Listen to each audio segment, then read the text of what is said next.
webinar series came about through a CDC grant that Aztec received, and we worked with 7 tribal communities to address during the pandemic ACE, adverse childhood experiences, IPV, intimate partner violence, and suicide prevention.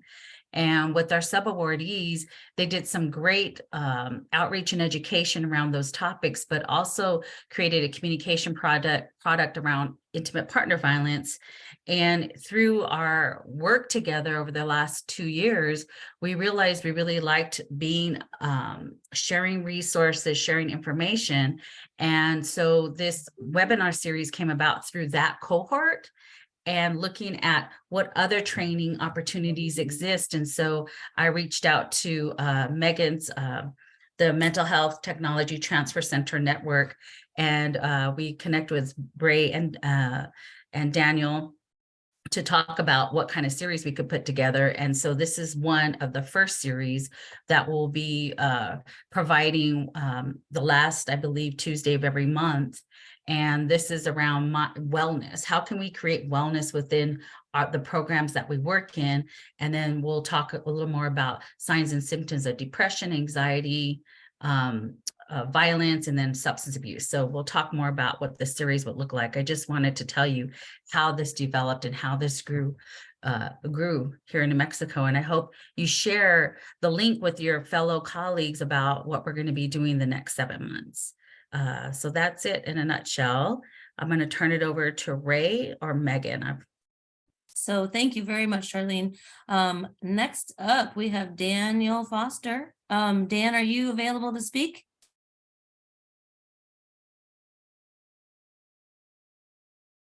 We'll find out. Sure. Hi, Dan. Sure, Ray. Good morning. Well, bless everybody. I've lived a long life, but I've lived a boring life, and I'm never bored, but I like my boring life, and so I don't have a whole bunch to say, but it's good to have you here today. And I think these topics are so germane for those unborn, for those yet to come, for those that are here. And so blessings to each of you. Thank you for joining us. And I'll be quiet and let Ray introduce himself.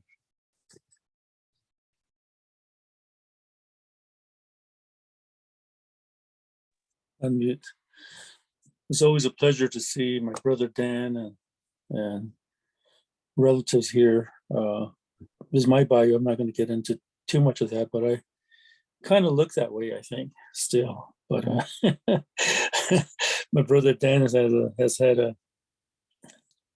So what we'll do now is ask. I see a number of us are from different parts of the Albuquerque area. So I'm going to ask, is there anyone from Jicarilla here? I would like to ask. Raise your hands, but we're going to start with, this is part of the 988 project that's funded by SAMHSA. And we have 9 tribes that are represented in the grant. Justan, Jicarilla, Apache, Mescalero, Toachile, Rama, Ute Mountain, relatives from Southern Ute also, and Kewa, and Zuni Pueblo, relatives from there, and Isleta Pueblo are part of this cohort. And I wish to do a couple of things on this, is to introduce you to a couple of things some things that are happening in our state and region related to 988. One thing that we have happening is that there are efforts in the state of New Mexico that some of you are aware of, where we're engaged in a process of reaching out to our people in the state and showing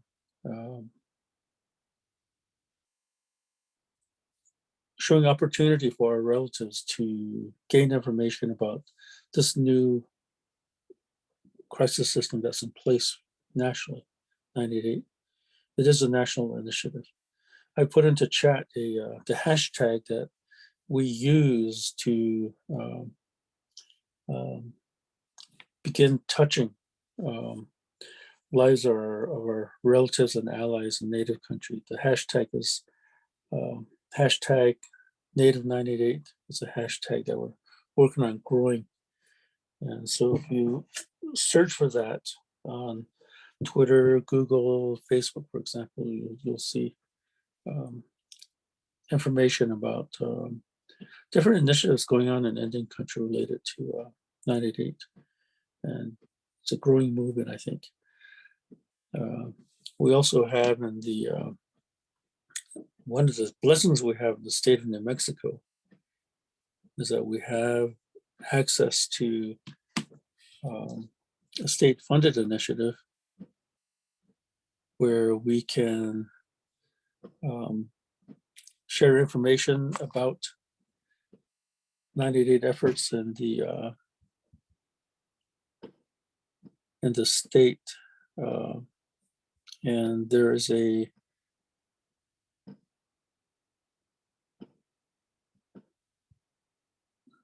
Facebook page we've set up specifically for information, resources, and tools related to 988 system in New Mexico. Now, you've also put that in the chat so that you can see some resources there. Most of you may be aware of these, but I thought it'd be a good time to reiterate some current efforts in the state of New Mexico related to the 988 system that we have in place and developing, which you guys are going to have a key role in supporting for our relatives, and not only your 9 communities, but our relatives across the Albuquerque area and the rest of the state of New Mexico, and also on into Arizona.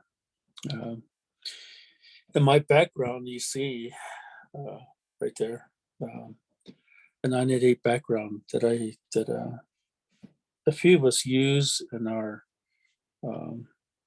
in all our Zoom meetings. I show this one on my Zoom meetings always. I've been using the 988 background for several months, and if you're interested in accessing this background that I have, and begin showing it as part of your work, I would encourage you to do that, and you can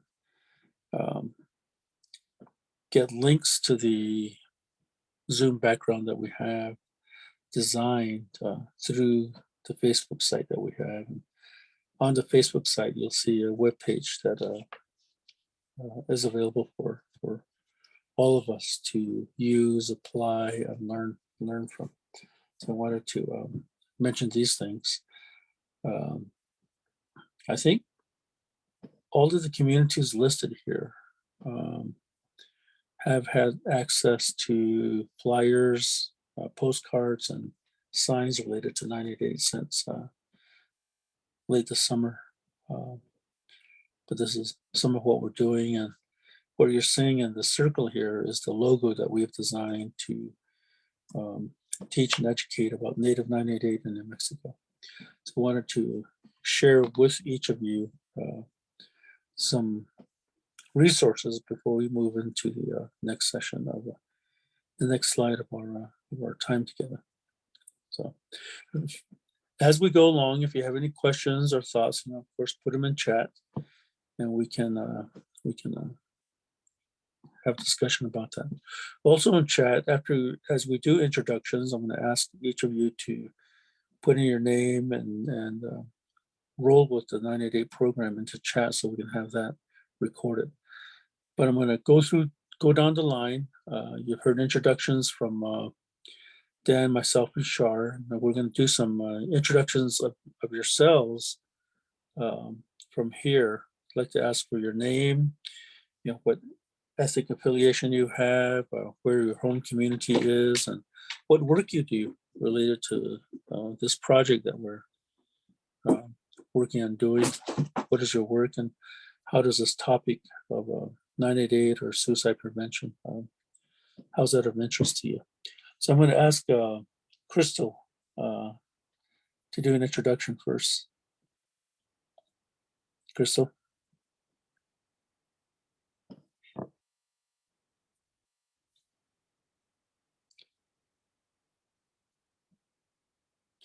we're gonna be spending some time together over the next few months. So it'd be good to know who each of you are. I guess Chris is unable to speak right now. So I'll move on to Devana. Devana, can you introduce yourself? Good morning. Yes, everyone. My name is Devana Bradford. I'm from the Pueblo of Zuni. I'm currently the Aztec program coordinator, so supporting our 988 sub-awardees, just program support overall. So that's a little bit about me. Thank you. Okay. Okay. And how does this topic, how is this topic of interest to you, Devana? 988 suicide prevention, mental wellness. I think just overall support for our communities.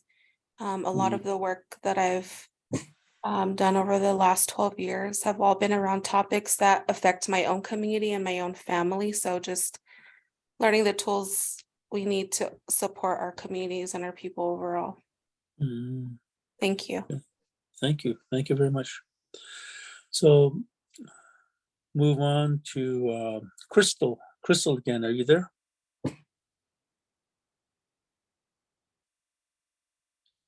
Crystal still not available. Estefanita, what about you? Can you introduce yourself, please?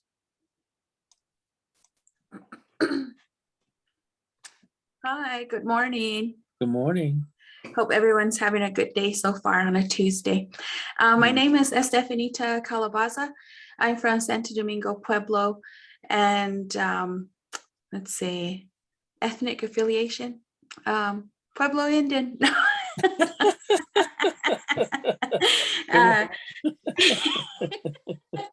And then the work I do here at the Kiwa Family Wellness Center is I'm the Tribal Behavioral Health Native Connections project coordinator, but I am the PED for the grant.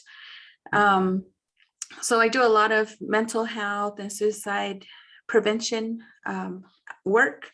So outreach, doing events, hosting curriculums, doing one-on-one trainings, going to the local schools that we have and offering classes there and services in the sense of engaging and creating dialogue of what mental health is, suicide prevention, and also informing community, youth, families, and community at large about 988. And then the interest, let's see, how does this topic interest you? Well, I just like how it's there's the interconnectedness of mind, body, and soul. That's something that, as Indigenous people and just as people, as human beings, that's what we're all about is, looking at all those areas. And that's something to look at even in healing. In any part of healing is the acknowledgement of the soul, the spirit, and how it connects to body wellness as well as all those areas. So that's what interests me. So thank you for providing this space of learning. Thank you also for joining us, and glad to see you again. It's been a while. Okay. Yeah. Eudora, can you introduce yourself, please? Sure. Good morning. My name is Eudora, and I work at Aztec along with Devana and Charlene. I work as the behavioral health coordinator and an epidemiologist. I'm from a small community called Cajon Mesa, Utah, which is about 30 minutes west of Cortez, Colorado. I'm here to support my fellow colleagues on this project. And yeah, just here to learn and listen. Thank you. Thank you very much, Eudora. Lena, my buddy. Good morning. Go ahead and introduce yourself, Lena.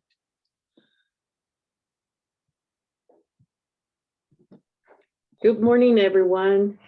Good morning, Dan, Ray, and Charlene. And thank you for offering this series of topics around wellness. I think it's a good thing, and I hope we have a lot of dialogue around this. My ethnic affiliation is Jemez and Zia Pueblo. Right now, my home community, it is Zia Pueblo, but I'm here in Santo Domingo, my second home. I work as the acting GIWA Family Wellness Director, overseeing 4 programs, including behavioral health, THR program, prevention, and the youth shelter, emergency youth shelter.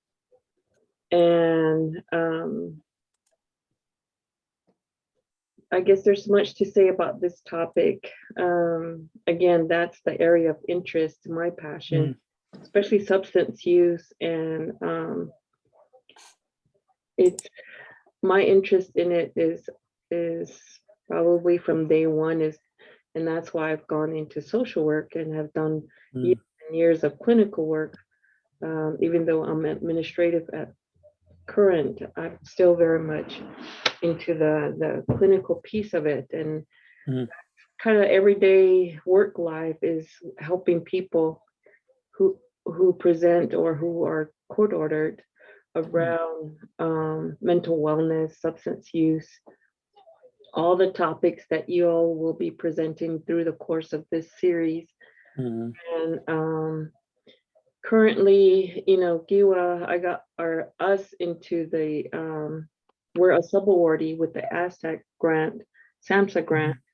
So we have a lot to do. We have a lot ahead of us. And I just shared it with my staff about, you know, what kind of a brief summary of what we're going to be doing. And it's a lot of work.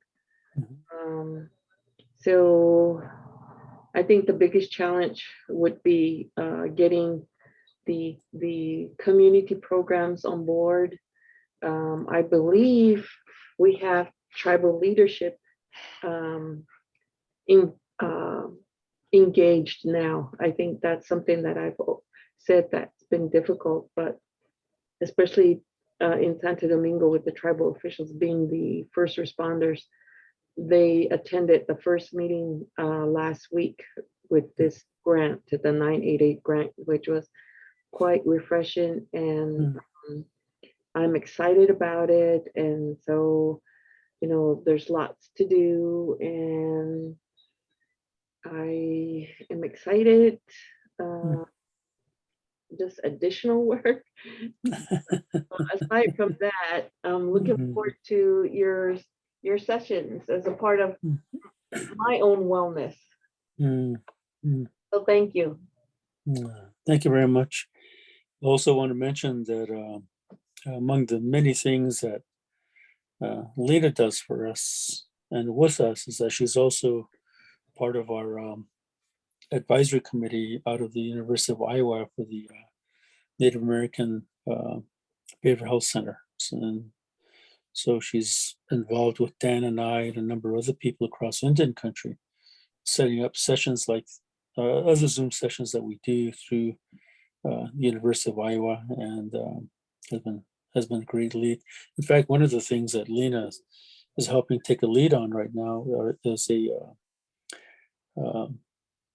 is a consular licensure training session in Albuquerque that we have in the works. So that's among the things that Lena does with us. So thank you, Lena, for sharing.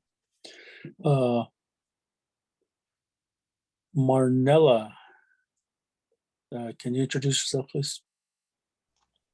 Good morning. My name is Marnella Kukatiepa. I'm from the Pueblo of Zuni. I live here in Zuni, and I am the division director for our Health and Human Services. And with a lot of the work I do, my background is in community health education, but a lot of the work I do involves being involved with a lot of the suicide prevention. Here in our community, we don't have, our rates aren't high with youth suicides as far as when we talk about completed suicides. They're more the ideations, the self-harm that happens here with our youth. But, you know, when it comes down to our adults, we do have a high rate of completed suicides here in our Zuni for our adults. And my interest there is that, you know, it's really for me, as a traditional practitioner here in our Pueblo, which is another responsibility I have to my community. It's very imperative for me to be involved at any level. I've been involved since probably my work started here in the Pueblo of Zuni in 2004.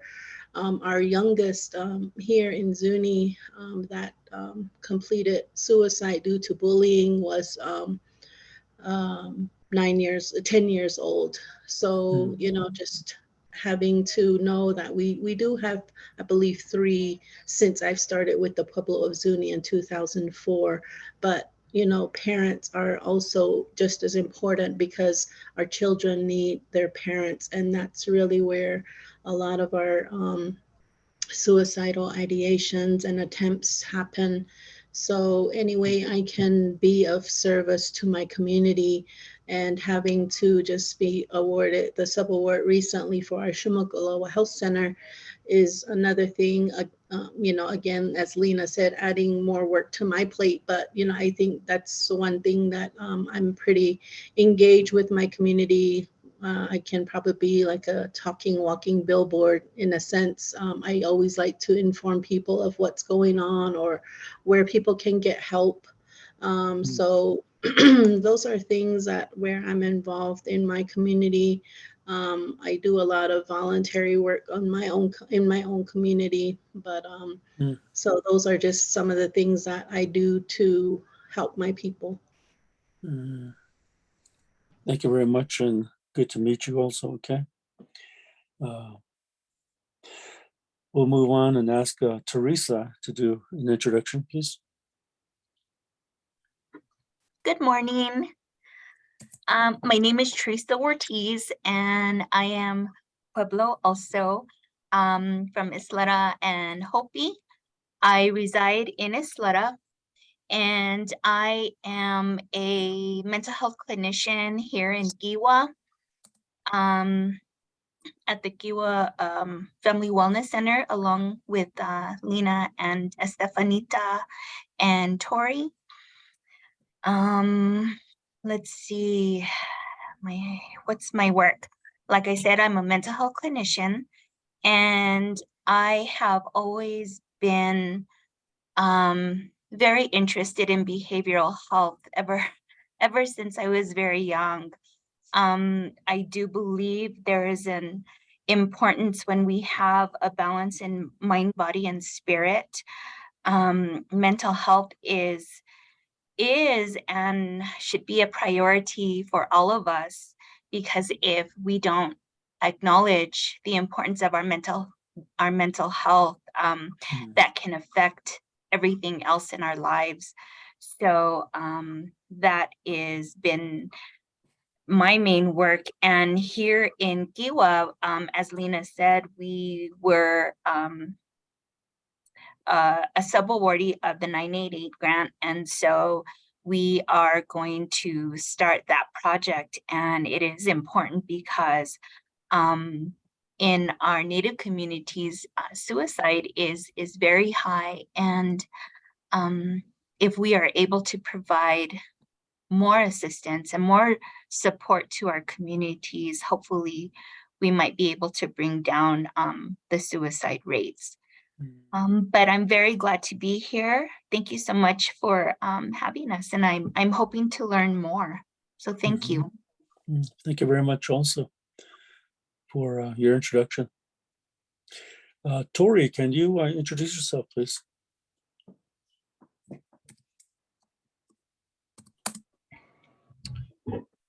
Hello, Goatse Hopa, Watu Shinome, Shatia, Jami Hanotse, Sunit Jami Hanotsesh, Yaka Kuch Nishwasht.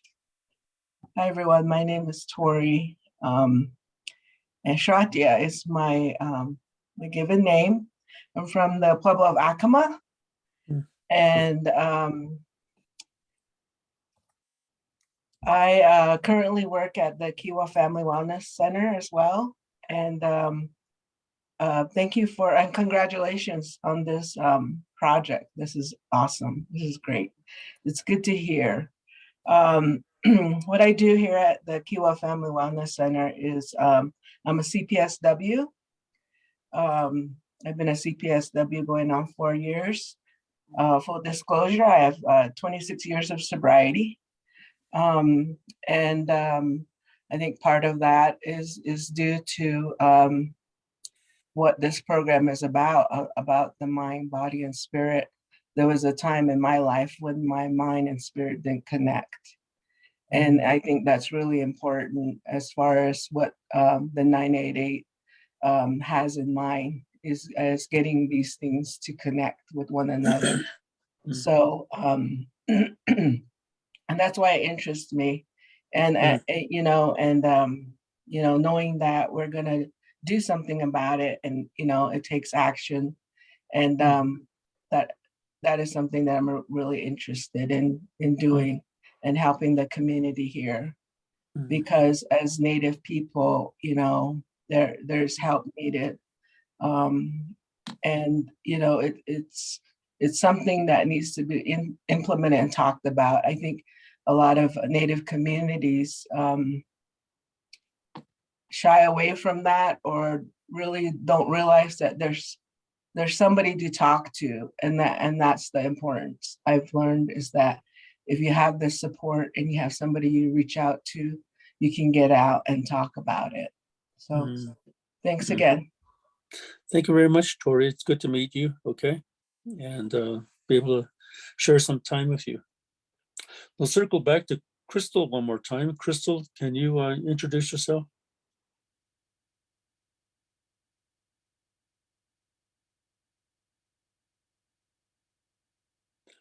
Sometimes happen that we get a slow connection or bad connection, but and not able to chat out, or she's on the phone, I think, by the way. But let's go ahead and move on. I really appreciated your introductions and getting to know you a little bit. I know my brother Dan is interested in knowing each of you as well, so that we can move forward with the work that you're doing. And I will say that I'm aware that Shar and the subgrantees that have been pulled together to do this work on a Native call center for our area has gotten real strong interest from the state of New Mexico and from SAMHSA, as well as suicide prevention groups outside of the region. So there are a lot of curious, inquisitive, interested people and organizations that are really looking at how you as subgrantees pull your program goals and objectives together and help create a sound system for care of our relatives and family and friends. So I want to mention that to you. There's a lot of interest in what you're doing, basically. We have a goal here for this session. One is to create an understanding of body, mind, and spirit. It's a basic goal that we're going to look at today and then have quite a bit of discussion around. So go ahead, next slide, please.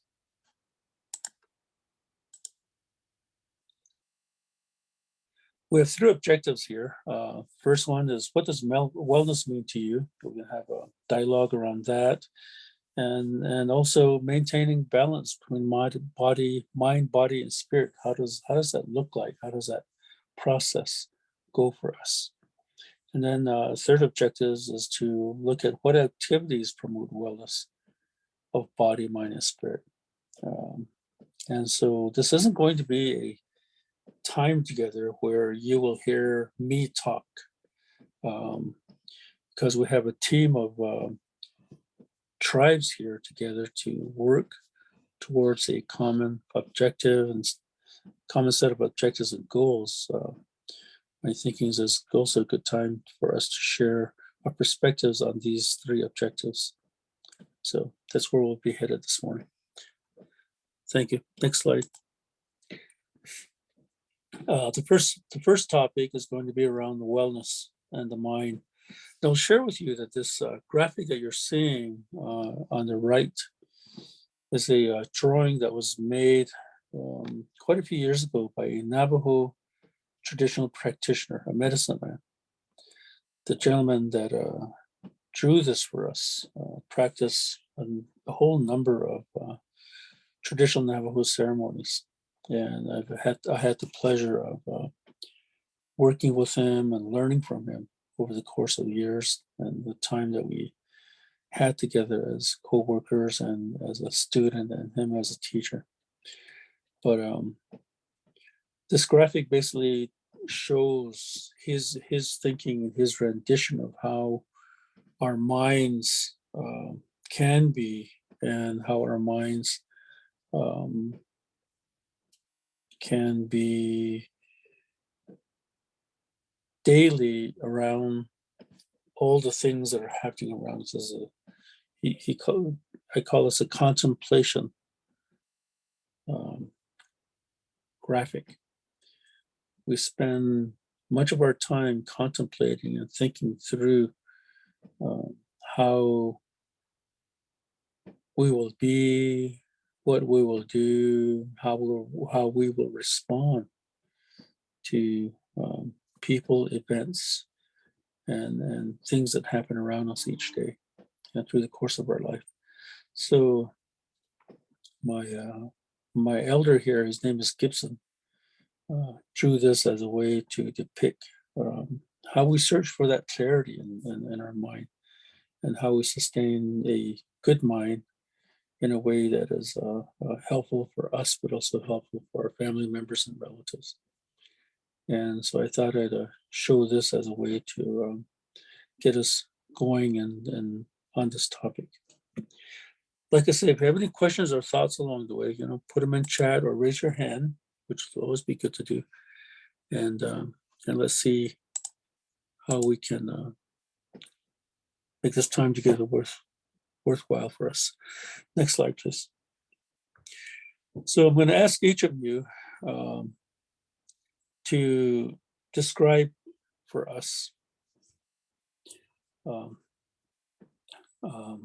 how your team works to create mental wellness. What are some of the things you do to sustain mental wellness in your sites?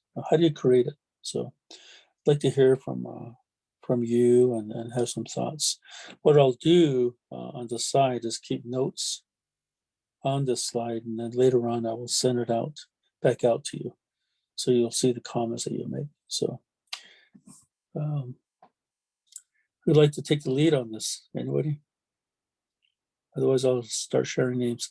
Let's start with Shar. How does your team create mental wellness, Shar?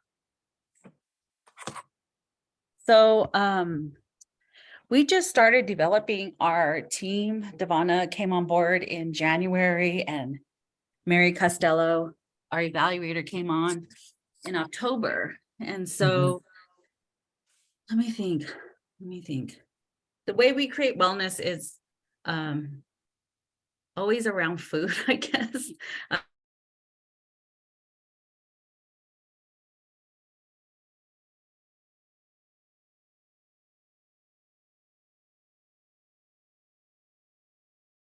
Is that we just got to know each other's first, not so much the work facade, but like, who are you personally? What's your communication style? So we just know each other's first, had lunch, in a different,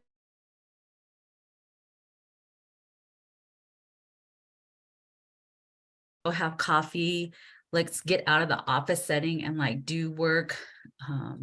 So it switches it up a bit, so you're not constantly in the office, but also just sending thank yous out of the blue, saying thank you for that great presentation, or thank you for that document, or a lot of try to spread gratitude as much as possible.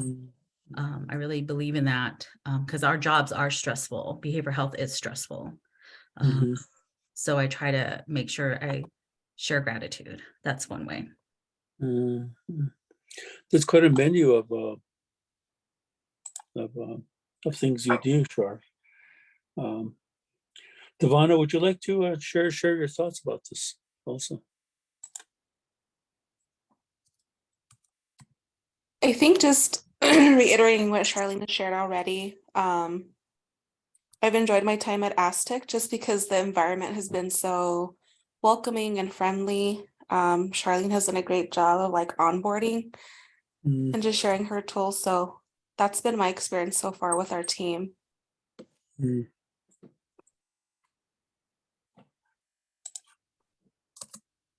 Okay, thank you for that. Eudora, do you have thoughts about this? How do you see your team creating mental wellness? Could you repeat the question? How do you see your team creating mental wellness? I think we create the space to talk about it, to address it in however capacity they want to look at it. So that's, I think, as far as our program Aztec goes, is just being there, being of assistance. So I think that's what I enjoy about our center, is having the knowledge and expertise to be there and to support them. So okay, thank you for that. Lena, what about you and your team? How do you guys create mental wellness?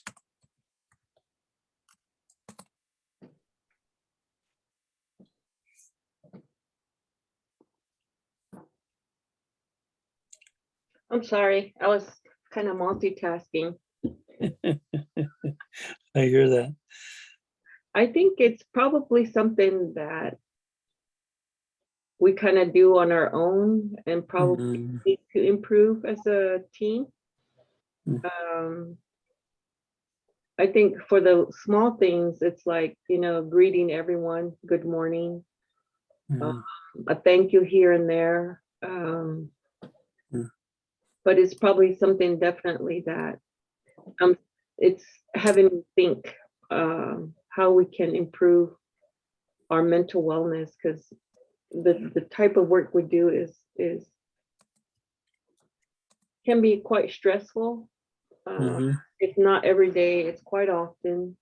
I know as acting HUA Wellness Director, my time is all over the place, and sometimes I myself don't do a very good job of my personal wellness because I'm so spread thin.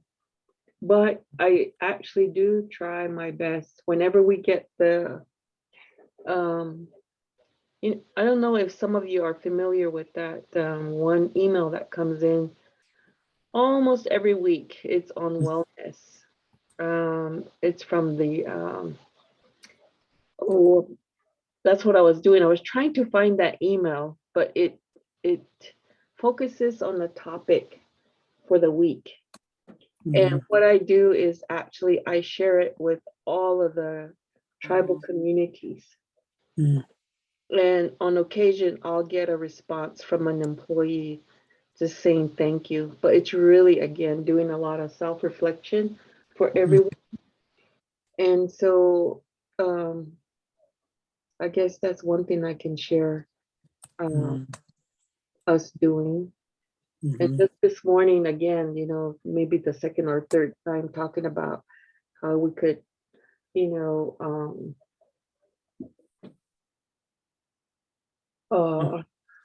have a monthly birthday well wishes to the staff of wellness, because there's about, I think, 21 staff under the 4 programs. And it's probably just assigning someone to make it happen. So again, here and there, small stuff. And then we've talked about having a meeting, like a staff meeting offsite, which I need to follow through on. In fact, I was thinking about that yesterday. There's one of the programs under wellness, the CHR program, that does an excellent job of doing that. every so often, whereas us, we have not done it. So I think going off-site to have our staff meeting, like a breakfast or something, just to get away from the work site, because we're always here. Mhm. And so again, just thinking of this and that, now that the focus is on creating mental wellness. Yeah. Thank you, Yeah. Ray. Thank you, Lee. I appreciate that. You've got, and as you're talking, Megan and I are keeping notes. And like I said earlier, we'll be sharing our notes with you. So you can see how others have shared their experiences towards creating mental wellness in the environments that you're in. Crystal, you made an interesting comment here. I'd like to ask you to talk about the mindfulness exercises that you and your team do. What does that look like?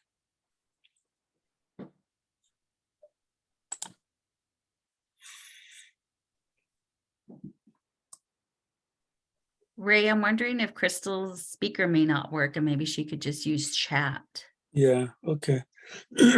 That's true.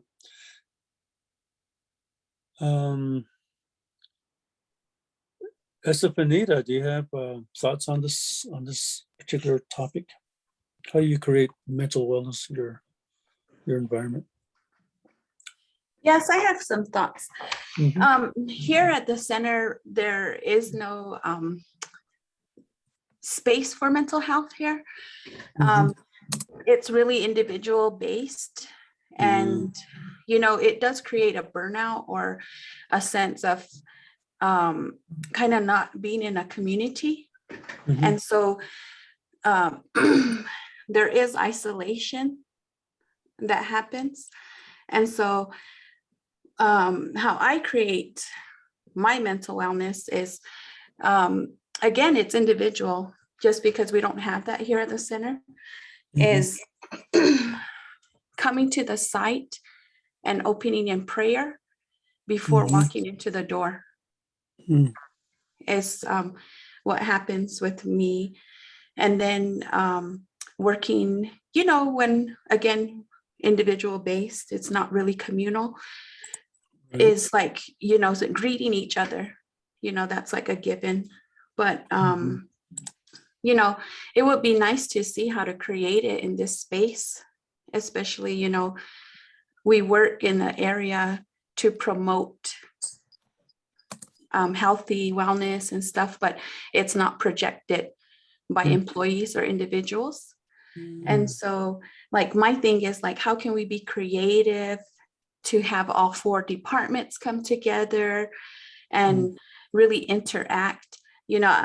I went to this healing conference and I went to a site, and at their job site is they work their week, and then on Fridays at 1:00, they all the employees go home, and then they somebody, I think it's the CEO or somebody who's designated, they clean their facility, and that's culturally appropriate for them, meaning they clean it with sage all around to realign the building and staff. And so, my thing is like, how can we be creative to do stuff like that? So, it's really individual based for now, but I see that there could be room for growth to be more inclusive as a community, as a center culture, or all of us coming together. Because I mean, we got a lot of good people on our staff. And so, everyone has good ideas, and they have their background knowledge that can build and bring that, just little stuff. But yeah, I could see, I'm like, again, I'm excited because we get to get ideas from everyone else and how we can incorporate it into our right now. But thank you. Thank you very much. And then you're right about sharing ideas and contemplating how to sometimes incorporate these ideas into what we do. This is a time for us to do that right now, actually, across site. So thank you for that. What about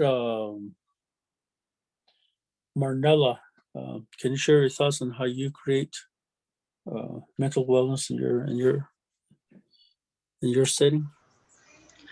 I also do what Lena does. I utilize the New Mexico Crisis and Access Line. They're called Mental Health Mondays. They send a message every Monday of the week, and I usually share that with my division. I supervise 19 staff total. But here at Shumagolo Health Center, I have 9 staff here. So my division is totally different from my home base, which is Shumagolo Health Center, where we have our behavior health. So a lot of, our I guess how we function is different when it comes to mental health. Our division, we have monthly meetings. So we do a lot together there to not only discuss business, but also to put on the table if anybody wants to do a check-in, we respect their space. And I think just really coming together out of respect for one another and the workload we have, that's how my division meetings usually operate. But with our Shumagolo Health Center, knowing that there's a lot of, people that we work with here that come in, and having to have an increase in our patient flow has been huge for us. And I'm one of those people that are about energy. And when we don't bring good energy to work, those are feelings that our patients are going to pick up, staff can pick up. So I put something in chat that I want to share, that I'll send out shortly. But this is what I created in talking with our clinician here, Robert Watsa. But this is something, we made a banner and we utilized our dragonfly logo, and we have 2 banners that are hanging within our facility entrance, and then we have one in our patient waiting area. So this is the message that I saw, I do a lot of reading. So this is one thing that I brought to my clinician here, and we talked about it. We talked about some of the behaviors that our staff display here, and just knowing the energy we bring in, whether it's sometimes it's always personal. And this is where I agree with the individualized kind of maybe space that everybody has, where people are on different levels of their own mental wellness, and sometimes they're not accepting of what we do together as a team. So sometimes there's that imbalance. So this is something that we created as a banner, and I explained it, not only in just to put it up, but I explained the expectation, because as Zuni people, we, have that sense of understanding where our people are coming from, and knowing that when we establish bad energy here, meaning negative energy, if we're coming in always stressed, and, we're kind of letting that linger around where people are, we want our people to be, be well, do well, make their own progress here. So if we're not contributing that good energy, then the question is, what are they leaving with? Are they leaving with that baggage that we've left in the air? So those are things that I've done to, especially in consultation with my clinician and just others in general that I, tap into. Oftentimes I'm talking and listening in the behavior health provider meetings. I listen a lot. So I appreciate everybody sharing here. So whatever I learn from others, I'm always trying new things to implement here for our own community and staff. But again, it just fluctuates where people are on different levels, and we can't, it's kind of like you can't force people if they don't want to change, but at least the efforts being made of here's implementing some sort of exercise, where's the buy-in going to be. So you kind of have that sometimes you catch people, sometimes you don't. They'll go with the flow because they just want to do do it and get it over with. But you can have that sense of who's putting in that 100%, who's not. So I just work with everybody that way, respect their space, but yet, have an expectation that we are doing, what we need to do for our community patients, our people, because that's really who we're here for. And then, do what they can for their own mental wellness, especially if they don't want to do it with us. Okay, here are some resources. Right. So that's kind of what we have. Wow. Or what we do. That's quite a list of things you do, and I saw responses to your banner idea that show that it's a really nice tool to apply. So thank you for sharing your thoughts, Marla. What about you, Tori? Do you have any responses to this also? Yeah, I think, a lot of it really is to have a lot of good stuff was said, by the way. I appreciate everybody's thoughts and response on that. I think mental health too is always something that I work on when times do get stressful. And I just know that, always communication, having your own space, support, and listening is also, a really round off support network you can get from your coworkers or family, or some of your friends outside of work too. I enjoy the sometimes just going alone too on a hike or bike ride, just to get my head clear. And it calms, and I do get up in the morning before I come to work to go outside and pray, and that always is a good thing too. And then bringing good thoughts and positive thoughts to the workspace is always helpful too.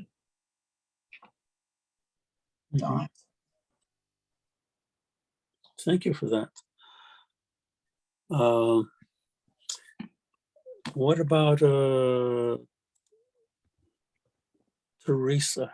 Teresa, do you have how do you create mental wellness in your environment, your workplace? So I just want to comment on Marnella's her message, and I think that is such a wonderful message.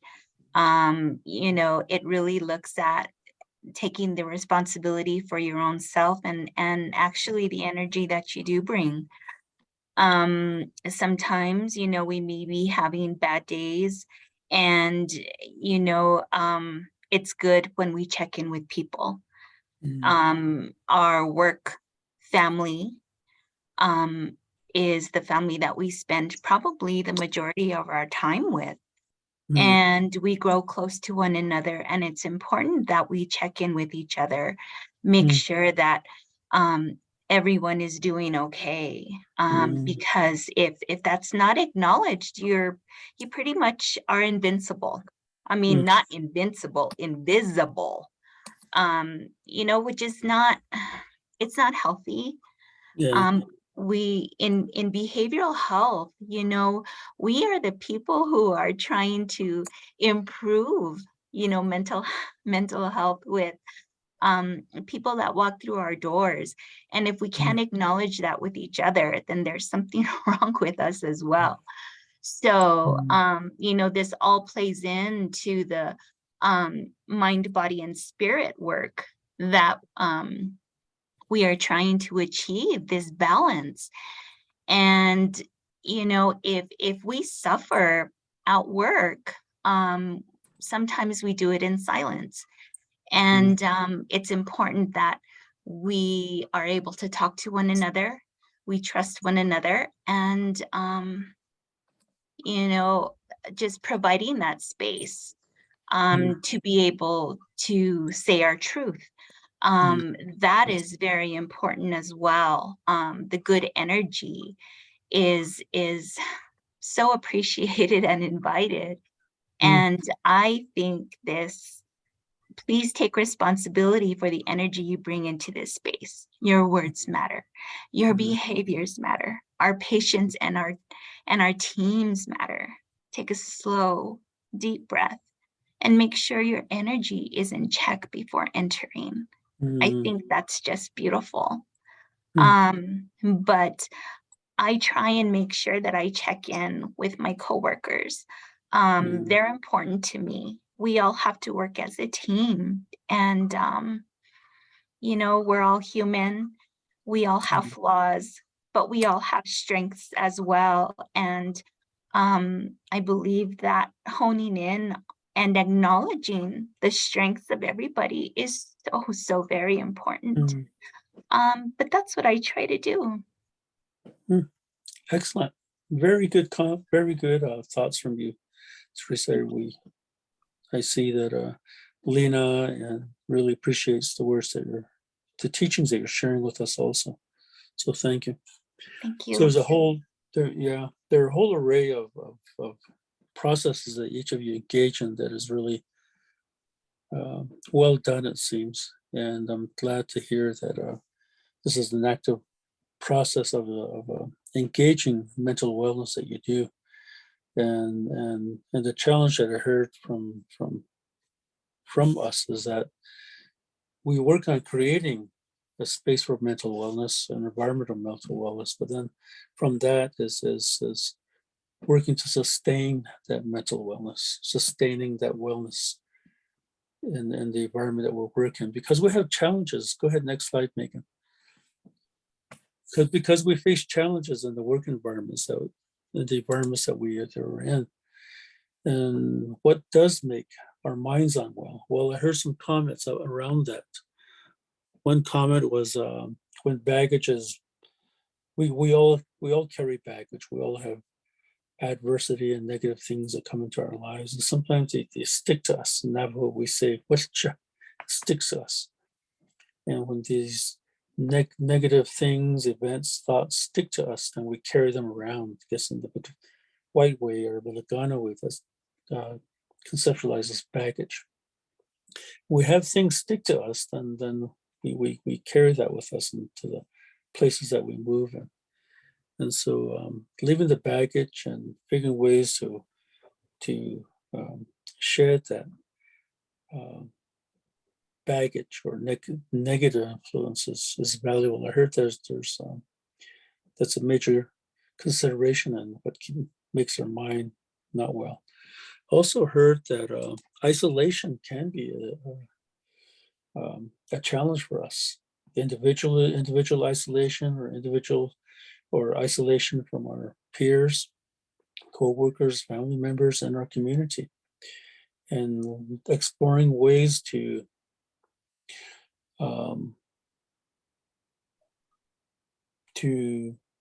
eke away at that isolation are important thoughts and processes that come into your minds as you do this work. So it's a real nice feedback on strategies to address that isolation.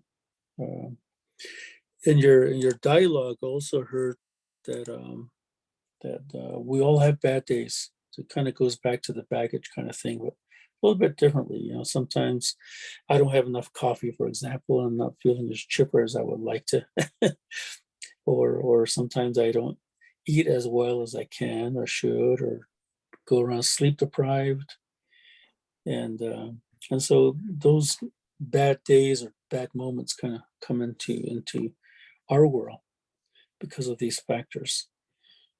Other factors that come in that makes our mind unwell are the traumas that are occurring around us. You know, we have family members who endure or experience and work on enduring trauma. It could be, you know, more frequently these days is the death of family and friends. I'm reminded as I'm talking that in Indian country, our life expectancy, ladies and gentlemen, has dropped by 5 years in the last, very recently. It's a 5-year drop in life expectancy among our people. And that these deaths that we are experiencing, especially among our young and our elderly, really can create pain and dissonance within our minds and unground us. So, and then make bad days. They're honestly, we have bad days. Sometimes these challenges that we face as a father, mother, grandmother, grandfather can bring us down for a bit. And the strategies that you talked about to create a good mind or ways to move out of that. And prayers and songs are among those basic ways that we do that. This drawing, by the way, is another rendition by our medicine man Gibson. And this drawing, he's working on depicting negativity and positivity in our lives and how they are balanced. It's a Navajo way we're taught it's not good to have too much negativity. It's also not good to have too much positivity. There has to be a balance between the two. Otherwise, we get off track. Yeah. And to acknowledge the negativity in our lives and the positivity in our lives in as harmonious as possible is what we achieve to do in our traditional ways. So another comment I heard around what makes our mind unwell is the suffering that can occur through the work we do, kind of alluding back to the loss of life expectancy issue that we have. And I've told national groups, for example, in fact, I had this conversation with the IHS suicide prevention person last week. I said, we have a crisis in Indian country with the severe drop in life expectancy. And my challenge to her was, what do we do about that? I think this is a crisis, and we are. It's incumbent on us as professionals in this field to really look at the drop in life expectancy as a major issue for all of us. And so that creates some suffering in our minds about how to strategize through this. And the nice thing about the cohort you have here is that the 9 tribes that are involved with you have very excellent people. And I think you have very strong potential to make significant changes within not only the 9 communities that you work in, but also within native country in New Mexico. So I applaud you for that. So those are some of the thoughts that I captured from your discussion. Next slide, please. Also, I heard how you work on sustaining mental wellness, and one of the significant ways that I heard your team is working on sustaining mental wellness is by sharing, displaying through banners, for example, positive messages. And I agree with Shar that is our cultures function really well around when we gather to share meals. And during this pandemic, we've not been able to do that as well as we have been able to. And the good thing about coming out of severe pandemic mode and is being able to come together a little more frequently and share meals as providers, share meals as across programs and agencies, and be able to break bread and as I imagine happens with most of your programs, we share blessings also when we share meals with each other. So that's a really good process, I think, is to acknowledge that sharing sharing meals is important and valuable, a valuable practice on ways to sustain that.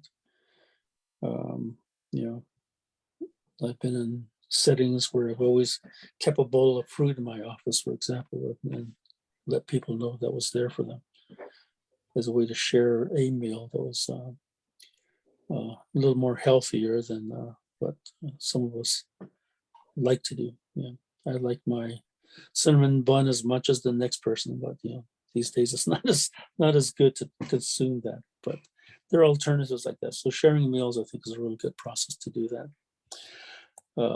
Another way that I heard you talk about sustaining your mental wellness is by being open to each other's challenges as co-workers and as a family member. We have challenges in our lives that sometimes we bring in, and sometimes we need to have someone listen to, And the good thing about you as behavioral health professionals, that you're very in touch with that, I'm hearing.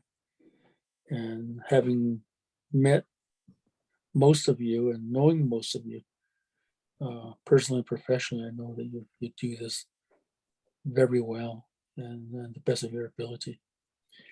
And so I want to thank you for doing that.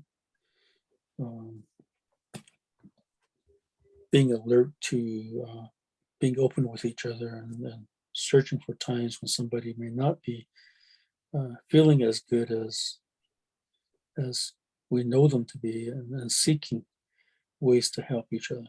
Because that's what the 988 system is about, getting our relatives to reach out and share with someone. Often they don't know in the national crisis system their thoughts and feelings. So this is some of the things I picked up in this discussion. So thank you. Next slide, Megan. So a little teaching tool around mental wellness that I thought I'd put in here. I'm not going to spend a lot of time with this because you're all fairly familiar with this, I think. Thinking, feeling, connecting, and functioning. This is what your whole dialogue was about earlier, around these 4 aspects, these 4 dimensions. So thank you for that. As a way to kind of say, okay, this is how things are.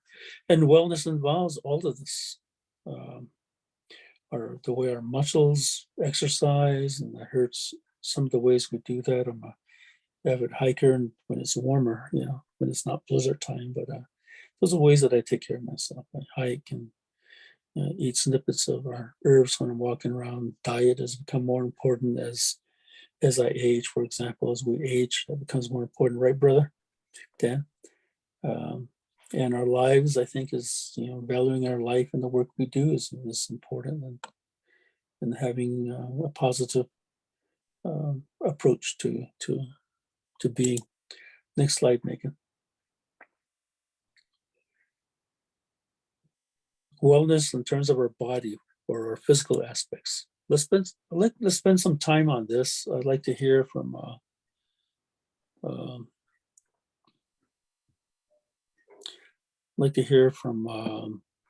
Crystal. How do you believe your team creates a environment for physical wellness?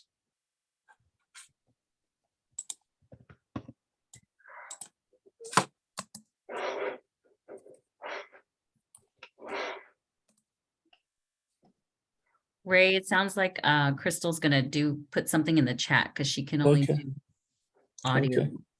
All right. Devana, do you have some thoughts on this? How does your team create an environment for physical wellness?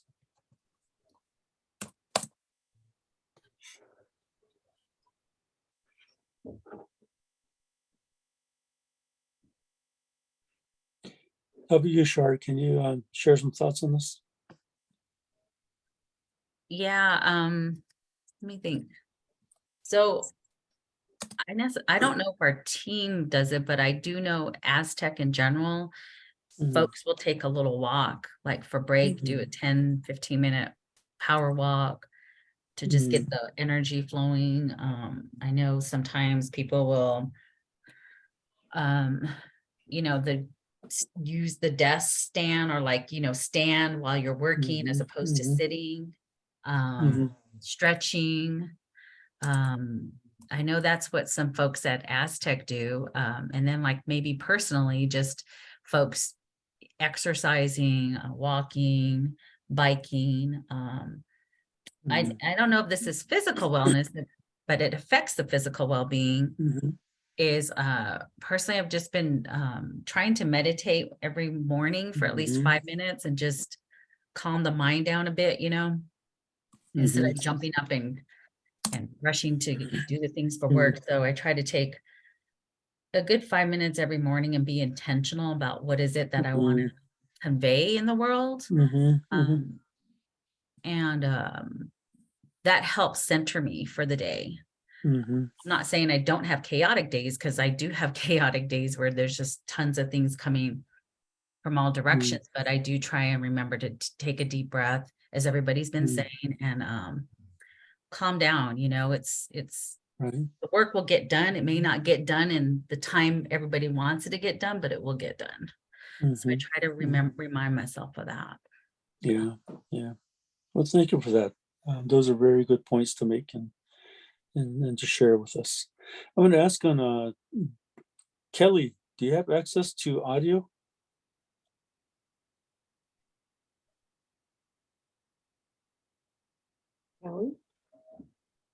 Kelly?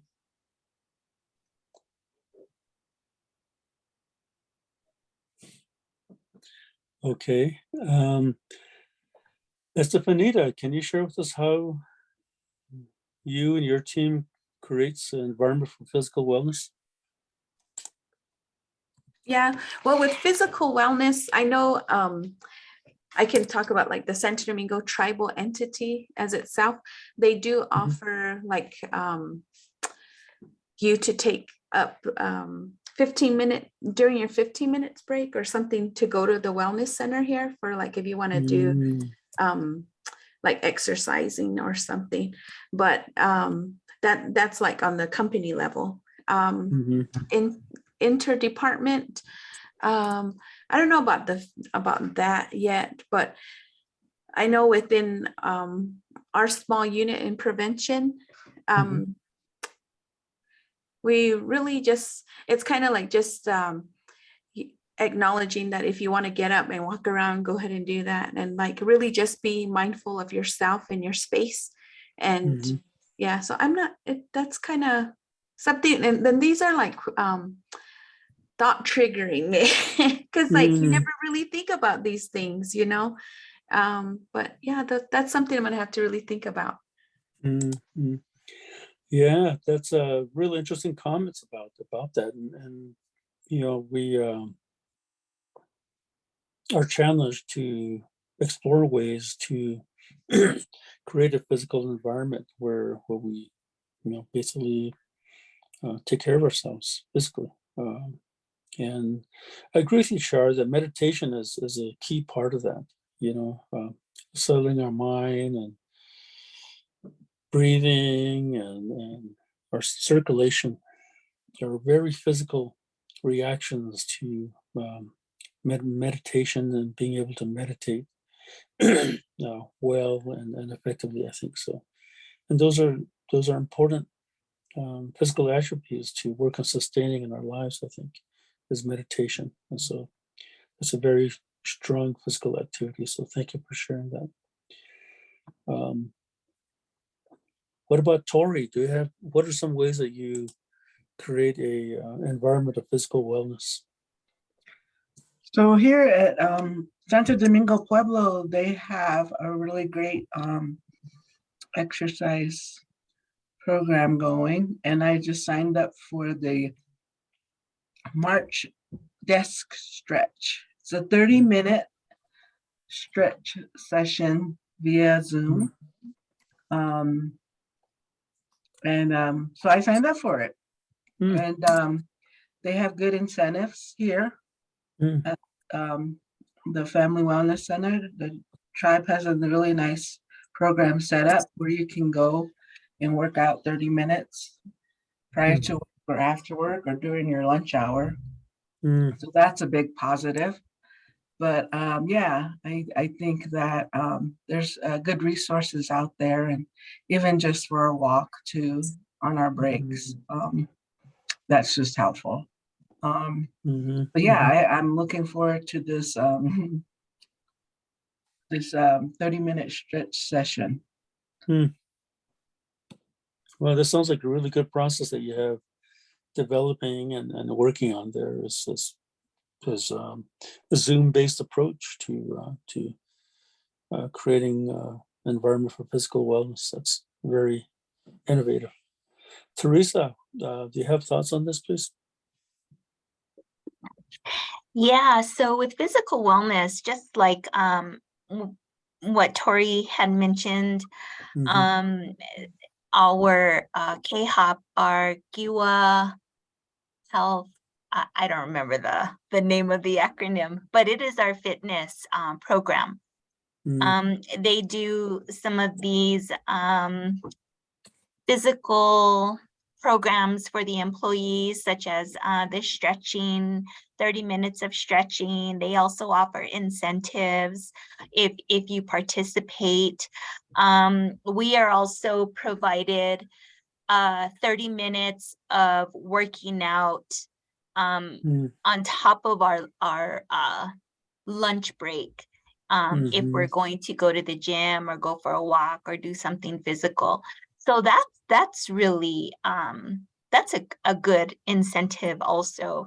And there are basketball courts outside of our office that sometimes I'll go walk when the weather gets warmer. It's a nice area. Let's see. I guess that's it. I mean, I think it's a good program that our fitness facility has, and inviting participation from the employees is always important, and it brings us all together as well. We can do it together, and it makes it fun. But other than that, on my own, I try and go for hikes. I try and do physical things on my own. Sometimes it's hard because I commute from Isleta every day, and so that's 2 hours on the road. And by the time I get home, I'm like ready for bed. So I guess that's part of my physical wellness, is getting enough sleep. But yeah, that's what I do. Yeah, I can really relate to the challenges of driving through Albuquerque traffic, at that time of day. Well, morning and evening. See, you guys, you endure a lot just by doing that. Thank you. My hats off to all of you for they work in the Albuquerque area for doing that. Gosh, that's one of the blessings of living in way out in the boonies, is not having to deal with that. But sometimes that happens. So next slide, please. Thank you for your comments, please. What makes our body unwell? Well, I heard some comments there that kind of triggered my attention. One is diet, how we can move away from a healthy diet, and that does affect our body. And having our minds challenged, I think, is the way I would say that. Having our minds working continually, and we do forget or make less of a priority the value around walking, hiking, stretching, standing as a way to have a physical being that is able to cope well, especially these times when winter times are really particularly challenges, because we have a series of respiratory problems that come across our region and the environments that we have, because we're locked in and end up being sun deficient. So those are some thoughts there. Next slide, please, Megan. We've got about a minute left of time together, so we'll move on. Next slide. These are some aspects of wellness that are key, and you'll get this in your slide also. Shar, how does your team create a spiritual wellness environment for spiritual wellness? I mean, we definitely could do better. One thing I know we definitely do at every meeting that we have with communities is make sure we have an invocation or a prayer Mm-hmm. to start the meeting off in a good way. I'm coming from UNM. I used to work at UNM for 20 years, and some of our meetings didn't start that way. So I'm really happy Aztec makes that a priority when we're working with our communities. I think that's great. Spiritual wellness. I don't know if this is what you would term spiritual wellness, but just making sure that I try to check in with staff, close friends and peers at Aztec who are they doing okay? You know, I'll just send a text, hey, thinking of you, have a good day. Just something like that to set the tone, you know, that somebody does care. And if you want to talk, I'm here to listen. I think that's really, really important. And I still do that with some of my cohort from graduate school. We still check on each other's because some are new faculty in, you know, some big institutions. So we try to check on each other's that way. So that's a couple ideas. Very good approaches. And I think are ways to settle ourselves individually and as a group. You know, is being attentive to how we are spiritually. And I think what you mentioned about asking each other, "Are you doing okay?" is a very grounded approach to spiritual wellness. You know, so thank you for sharing those thoughts and with us. And I know Dan and I have learned a lot today from each of you. As we come to the end of our time together, there's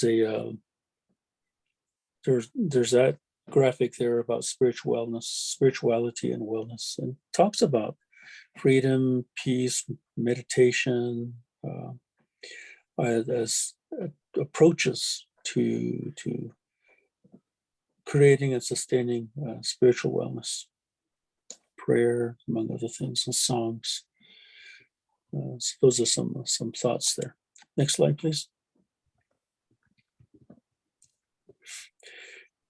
I thought we'd show you a schedule of the upcoming sessions you have coming up.